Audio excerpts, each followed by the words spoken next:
Thank you, Mr. President. I have two questions. The first concerns Ukraine. President Trump has made efforts to bring the conflict in Ukraine to an end. Do you believe that he has been distracted by the war involving Iran? Or do you think he miscalculated and underestimated the complexity of the negotiations over Ukraine?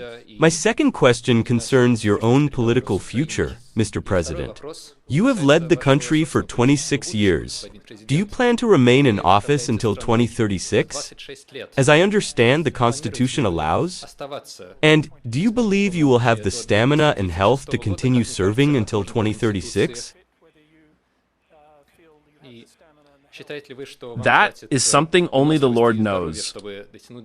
Whether we will all have the health myself, you, and everyone gathered here to live until tomorrow, the day after tomorrow, and, above all, to solve the important tasks before us and achieve the goals we have set for ourselves.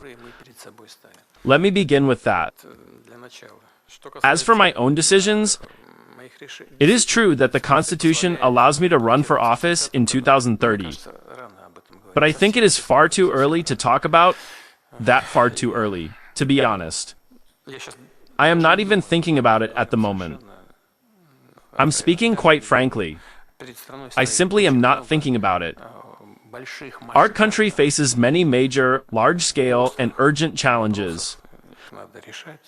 Those are the issues that must be addressed not by thinking about such matters, but by thinking about Russia's future.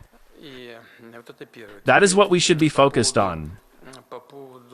Now, regarding the Ukrainian issue and what the President of the United States has done in attempting to resolve the conflict, I have said this before, and I see nothing wrong with repeating it. I believe President Trump sincerely seeks to resolve the crisis in Ukraine. He himself has publicly acknowledged that he did not expect it to be so difficult. And yes, from the outside, some things may not seem particularly complicated.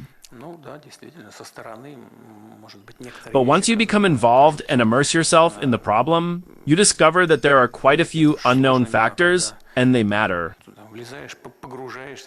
At the moment, another crisis situation involving Iranese, also extremely pressing. Naturally, we see and understand that the U.S. administration is being diverted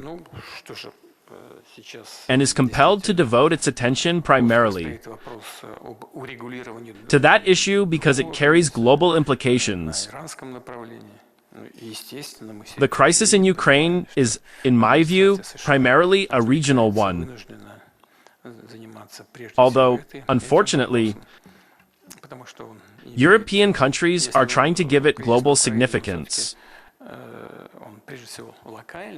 The crisis surrounding Iran, however, clearly has a global character.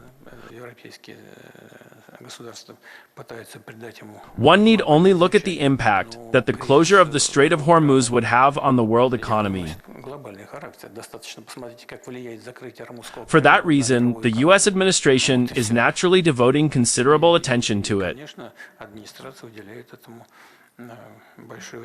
However, the proposals put forward by President Trump, as I have already said, can quite reasonably serve as the basis for a peace agreement. So, to answer your question about whether the administration has been moving in the right direction, yes, it has. These proposals require compromise, and they are compromises for both sides, including Russia. Overall, we have agreed with those compromises. Now, it is necessary to persuade the Ukrainian side to accept them as well. Overall, I believe these proposals can indeed form the basis of an agreement between Russia and Ukraine, and could bring this conflict to an end.